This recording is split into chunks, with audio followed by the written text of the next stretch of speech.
Halo teman buku semuanya, balik lagi di teman buku bercerita. Jadi kali ini aku mau cerita tentang pengalaman aku sendiri yang dibilang horor sih enggak ya, tapi agak aneh aja dan enggak masuk nalar.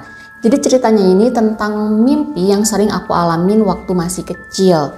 Jadi aku ini sering banget mimpi kayak loncat, terus terbang, tapi loncatnya tuh jauh banget dan terbangnya tuh kayak soal loncat terus terbang ngikutin angin. Kurang lebih kayak gitulah. Dan badannya itu seolah-olah ringan banget di mimpi ya maksudnya.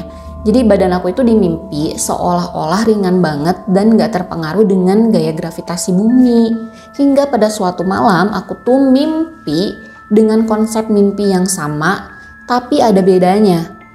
Nah, visual yang aku tangkap di dalam mimpi itu sama dengan apa yang terjadi di dunia nyata. Ya seolah-olah aku ini sedang astral projection. Nah makanya aku kasih judul video ini dengan gak sadar astral projection. Nah kalau kamu mau denger ceritanya sampai habis, ikutin terus videonya. Tapi disclaimer dulu, aku di sini bukan anak indigo ataupun anak yang sensitif dengan hal-hal yang supernatural. Oke? Cerita ini terjadi di sekitar tahun 2000-an awal. Karena aku inget banget waktu itu aku udah agak gede tapi masih SD, jadi ya mungkin sekitar kelas 6 ataupun mungkin kelas 5 kali ya tahun segitu. Aduh. Nah, jadi awalnya aku tuh sering banget mimpi kayak seolah-olah terbang gitu. Terus kadang juga loncat. Ya, seolah-olah badan aku tuh ringan banget lah, ringan seringan-ringannya apa ya? Bulu kali ya.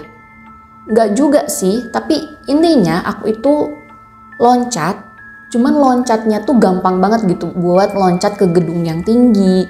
Terus abis itu tuh aku tuh loncat lagi, terus terbang kayak seolah terbang ngikutin angin kayak gitu tuh gampang banget.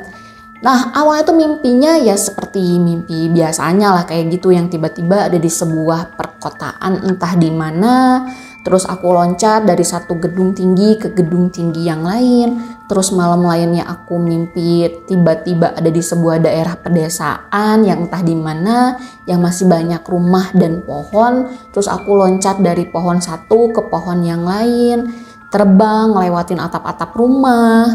Ya kayak gitu kan ya selayaknya mimpi. Dan karena waktu itu aku tuh mikirnya ya mungkin karena aku terlalu banyak nonton Tom and Jerry atau Senseiya atau mungkin Sailor Moon, jadi kebawa-bawa mimpi.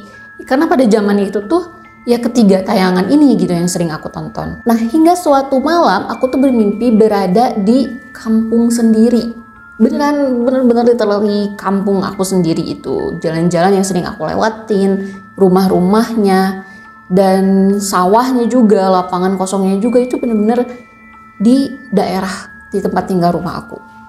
Jadi ini layout kampung aku tuh pada saat itu kurang lebih kayak gini. Kampung aku tuh sebenarnya kampung yang padat penduduk waktu itu, tapi masih ada sawah dan lapangan kosong gitu di kanan kirinya. Nah rumahku ini di gang sempit. Dari gang sempit nih kalau keluar gang ke kiri itu ada 2 rumah. Abis ngelewatin 2 rumah itu ada gang lagi yang masuk buat ke perumahan ke dalam. Bukan perumahan sih, perumahan warga, ya betul, perumahan warga ke dalam. Terus ini gang sempit nih kan, gang sempit. Terus habis itu ada lapangan kosong sebelah sini yang masih banyak pohon-pohon gitu di pinggirnya tuh. Dan tanah kosong ini atau lahan kosong ini itu menuju ke pemakaman warga. Jadi ada kuburan gitu di situ. Nah di kanan kiri lapangan kosong itu masih banyak pohon-pohon. Oh ya udah aku sebutin tadi ya. Nah ada pohon bambu, pohon petai Cina. Ini aku inget banget ya, ada pohon petai Cina. Terus juga ada pohon besar yang aku sendiri tuh nggak tahu itu pohon apa. Nah di bawah pohon besar itu ada pos ronda dan letaknya persis di pinggir jalan. Nah zaman itu pos ronda dan hansip tuh masih beroperasi. Jadi warga bergiliran jaga pos ronda bareng Pak Hansip di pos ronda yang ada di bawah pohon besar tadi. Di malam aku bermimpi itu, awalnya kan aku jalan nih keluar rumah, terus loncat, terus abis itu terbang lewatin atap-atap rumah, hingga sampailah aku di pos ronda yang ada di pohon besar itu tadi. Kalau aku inget lagi ya, kayaknya rasanya di dalam mimpi itu kayak slow motion gitu. Aku loncat tuh kayak loncat, ya kayak gimana lah, slow motion gitu kan. Lama banget aku terbang, padahal tuh jaraknya ya nggak jauh-jauh amat gitu dari rumah aku. 1 kilometer aja enggak, kayaknya mungkin sekitar 200 meter atau 300 meter tuh ada lah. Tapi aku bener-bener bisa ngeliat persis apa aja yang ada di pos ronda itu, juga ada juga yang ada di pohon besar itu.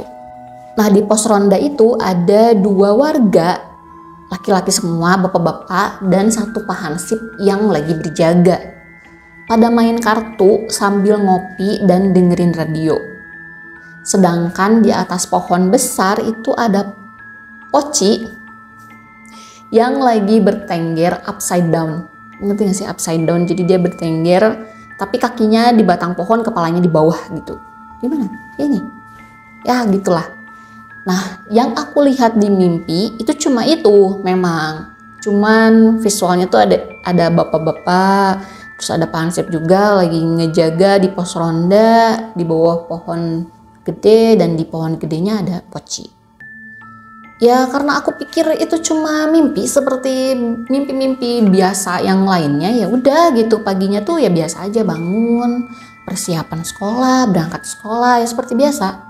Nah, singkat cerita, sepulang sekolah, mama aku itu cerita, katanya pagi-pagi tadi warga tuh udah rame nih karena ada teror hantu di pos ronda. Jadi awalnya semua orang yang ada di pos ronda itu tuh baik-baik aja, persis dengan apa yang aku lihat di mimpi, ya baik-baik aja gitu, main-main aja gitu kan ya. Nah, hingga pada malam itu warga yang berjaga di pos ronda ini digangguin sama makhluk halus. Katanya awalnya gangguan itu cuma dilemparin batu, terus ngedenger suara cekikikan aja. Tapi karena warga yang berjaga di pos ronda itu penasaran, akhirnya mereka ngeliatin tuh ke pohon. Emang siapa sih ini, apa biji buah atau apa gitu kan yang jatuh. Ternyata mereka ditampakin pocong upside down yang sama dengan yang aku lihat di mimpi. Nah, kenapa aku bilang semuanya mirip? Karena aku sendiri pun nyocokin cerita mama dengan mimpi aku. Jadi apa yang mama bilang, terus aku bilang, oh iya mah, bener ya, ini ada si bapak ini, dan pahansip ini, terus lagi pada ini, dan dia ketemu sama Poci yang bentuknya tuh ini gini. Dan mama tuh, iya bener kayak gitu emang, semuanya mirip.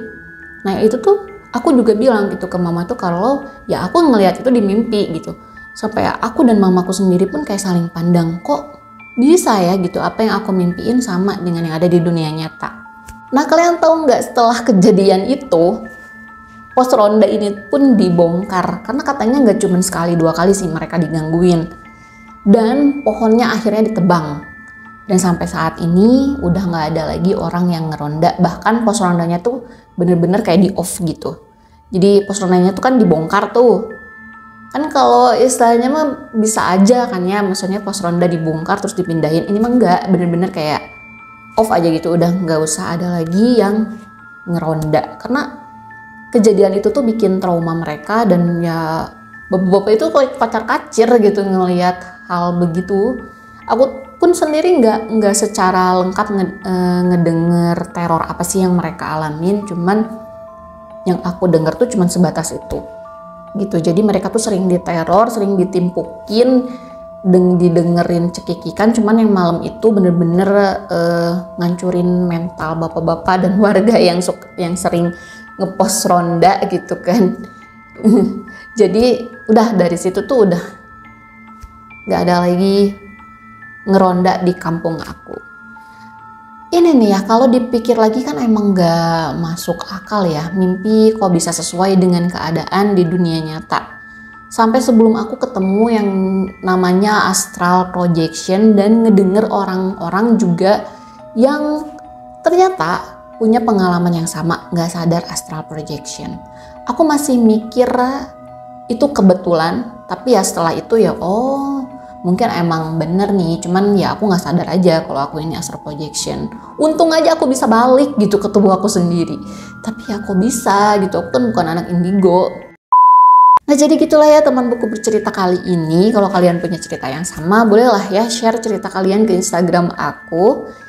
Dan nanti aku bakalan ceritain ulang di channel ini untuk cerita-cerita kalian. Oke? See you on the next video.